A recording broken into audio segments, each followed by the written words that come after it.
Bored in the house, I'm in the house, bored in the house, I'm in the house. But you didn't actually think I was going to finish that, did you? I told you I was on TikTok.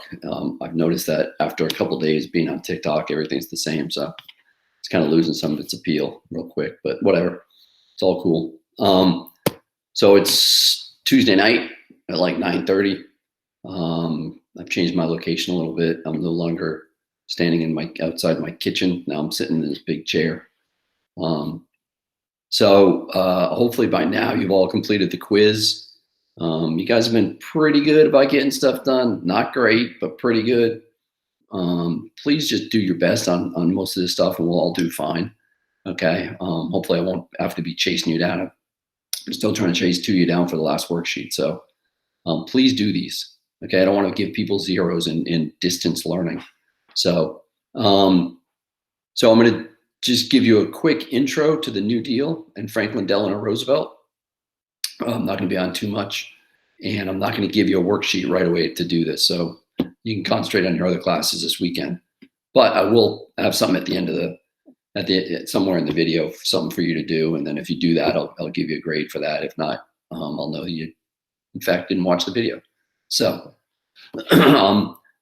you'll have to do that by Monday. So whatever it is that I give you. So let's just quickly rehash what we know. So 1929, stock market plummets. The economy goes in the tank. Unemployment gets really high. The banks close. Not all the banks, lots of the banks close. People lose their savings. And by 1932, the country is just in a full-blown economic depression.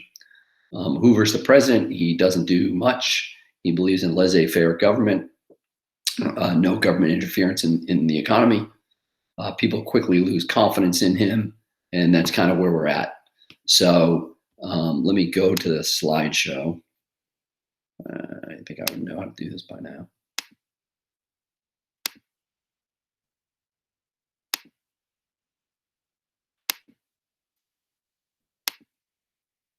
All right, so this is chapter 15 on the online book, which you should read. And I'll put that on Google Classroom. I think it's the next two sections on that online book on the American Yacht you should read. So let's talk a little bit about the New Deal, right? So this time period becomes known as the New Deal. We studied the Square Deal. That was Teddy Roosevelt. This is going to be the New Deal with his cousin Franklin Delano Roosevelt. So new, obviously, something is going to be different. So here's the main thing. You want to understand that Franklin Delano Roosevelt, okay, used government programs to combat the Depression. He did not believe that the economy would just fix itself. He decided that the government should become involved. This is at the same time, there's a guy named John Maynard Keynes. He is an English economist, and he writes extensively on how the government should do things to speed up the economy or slow down the economy. That things start to change from laissez-faire economics to government being involved in economics. And this all starts with FDR and with Keynes, and it all starts in the 1930s. Now, government thinks nothing of getting involved in the economy. The stimulus bill that was passed last week as an example. So, but FDR is going to believe that it's a government's job to help people directly and also try to spur the economy on. So the election in 1932, Hoover's very unpopular. FDR runs. He was a progressive-minded governor. Progressive-minded just means liberal. Liberal meaning that looking for a change, not liberal or conservative like labeling somebody, but liberal just meaning that he didn't want to stick with the status quo. Hoover had stuck with the status quo. Nothing changed. The Depression continued. So he was a progressive-minded government. And when people would learn about it, when people would meet FDR, they would say he had a can-do attitude. Like he was always upbeat. He always thought, you know what, this is nothing. We can overcome whatever is in front of us. Think about this. We're going to be talking about FDR for a while. He's president during the Great Depression and World War II. Probably 2 out of the 3 toughest times in American history, only the Civil War being tougher. And he projected an air of confidence. One thing to think about is FDR lived in a time when there was no television. So he was in a wheelchair, but yet throughout his time as president, for much of that time, people didn't even realize he was in a wheelchair. We'll talk about that a little bit later on. So here's a poster. He's ready. Are you ready? That doesn't seem like much, but he says, we need action. This is the opposite of what Hoover had been taking. Hoover had been doing nothing. So Roosevelt from the get-go says, we need action. Here's an old political button. The donkey kicking the elephant, Democrats, Republicans. Here is a map of the 1932 election. All these blue states are states that FDR took. I don't know why Vermont, New Hampshire, and Maine didn't go that way, and Connecticut. And I'm not sure why Pennsylvania also. But there you can see Hawaii and Alaska, which, by the way, Alaska's up here. Hawaii is over here. They were not states, so they could not vote. This is the District of Columbia over here. Roosevelt wins 42 states. That's 42 out of 48. So he is elected. People are done with Hoover. They want a guy that's going to come in and change things up. Excuse me. Roosevelt would not take office until March. It used to be that you would be elected in November and you would not take the office until March. Now you take office in January. He wasn't idle during this time, though. He was getting ready for his New Deal programs. So when he took action, when he took office in March of 33, he was going to hit the ground running. He was going to get a lot accomplished in it quickly. So this period is known from March 9th to June 16th is known as FDR's 100 days. It was like roughly the first 100 days that he was in office. And in those 100 days, he did more than Hoover did in 4 years. During this period, Congress passed more than 15 major pieces of legislation, all aimed at either helping the economy or helping the people. And these laws, if you want to look in when did government become big, when did government become powerful, when did the role of government change? It changes during these 100 days of 1933. They significantly expanded the government's role in the nation's economy. So prior to this, remember, we've been talking about this. The government really didn't do much. For instance, the flu epidemic of 1918, the federal government did nothing.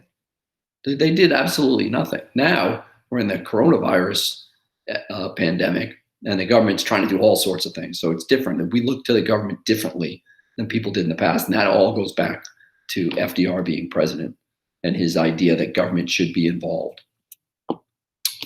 The first thing that he does is he shuts down all the banks for 5 days, shuts down all the banks in the country.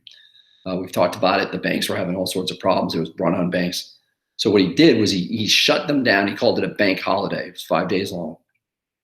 And during that time, the Emergency Banking Relief Act was passed.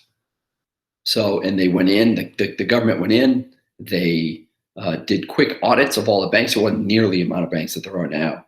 They went in, looked at the books of the banks, and those that were still okay, those that were economically still stable, he allowed those to reopen.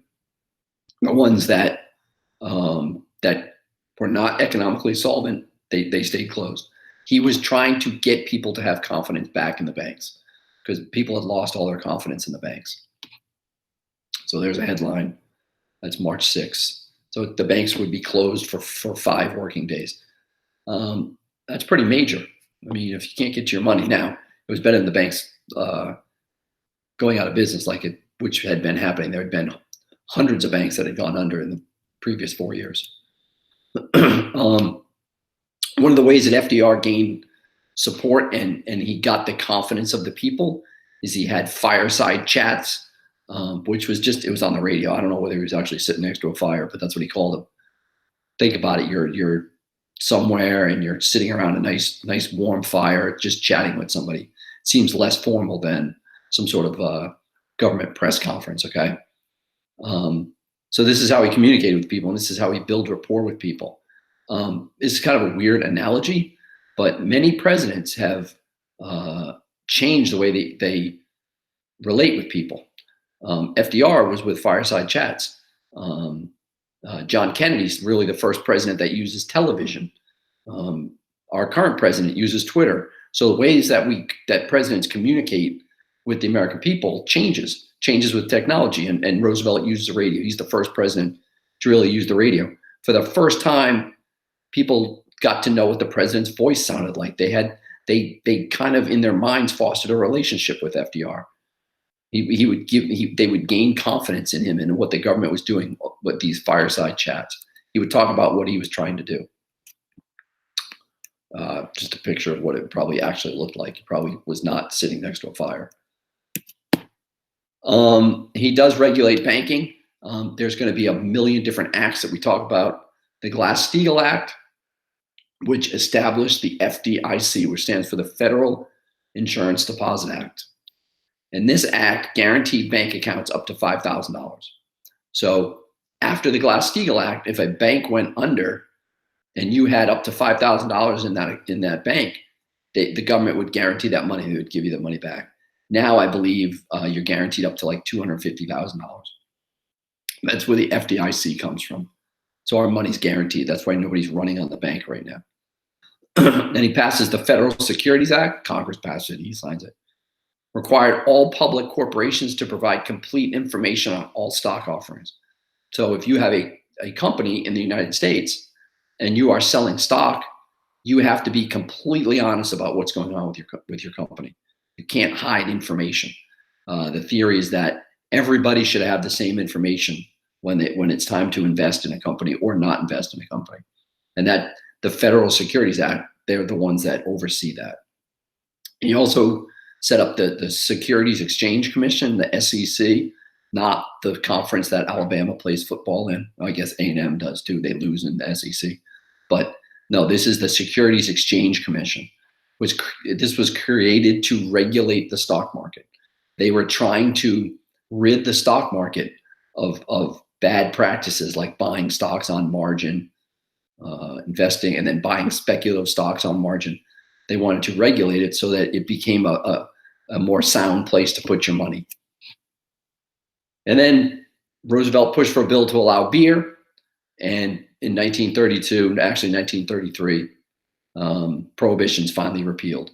So the reason he did this is if you look at this beer right here, so there's profit and then there's tax. So this was a 10-cent beer back in the day. But he understood that if they allowed bars and restaurants to serve alcohol once again, that they would get money based on the taxes of buying a beer or buying a glass of wine or a bottle of whiskey, whatever it was. Exactly the same reason why states like Colorado, California, all the states that have legalized marijuana, they only did that because they tax it now and they get money, which, by the way, Colorado is under the same law, it's under the same no work, whatever you want to call it, that we're under right now. But in Colorado, buying marijuana or selling marijuana is an essential business. So those are still open. So it makes me happy. That's good. You can still get your weed up there. You can't go into a restaurant, but you can go buy some weed up in Colorado. So, but it's all about the tax money. So, and I think Roosevelt understood, here we are in the Great Depression, things are really, really bad. If people want to have a glass of wine or a beer, they should be allowed to have that. So, so prohibition is repealed in 1933. We're going to end it there. So here's the couple of major things. People were tired of Hoover and his do-nothing approach to the economy. They elect FDR, Franklin Delano Roosevelt, in 1932 in a landslide because he promised them he would do something about the economy. And that's what people were looking for. People were just looking for leadership. People were looking for someone that would step in and try to help the American people, step in and try to help the economy. At the end of this chapter, we can discuss whether he was able to do that or not, but that's really what they wanted. He was very popular. He did things like fireside chats. People really, really took to him. He would lead the country all the way up until 1945. So from 1933 to 1945, he's elected 4 times. He can only be elected twice now, but back then he was elected 4 times. So he comes in and he decides it's the government's job to help the people and to and to help the economy. So what I want you to do is I want you to email me, okay? And I want you to tell me what the essential business in the state of Colorado is that is still open, even though restaurants and bars are closed. What can you still purchase in the state of Colorado? Email me that. I'll give you a grade. That will show me that you actually watched this video. So same things. Get outside. Get some sunlight. Stay active. Do something. If you need to talk to somebody, everybody at Rose Hill would love to talk to you. I'd love to talk to you. Miss Hauser would love to talk to you. If there's something that's going on that nobody knows about, let us know. It's a tough time. It's a really tough time. If you know anybody that's gotten sick, let us know. We'd love to pray for them. So miss you guys, and look forward to seeing you. Let me get out of this first so I can say goodbye to you guys. Miss you all. I can't wait to be back in the same classroom as you and on the same fields as you. But try the best you can to have a good day and then to have a good weekend. See you all later.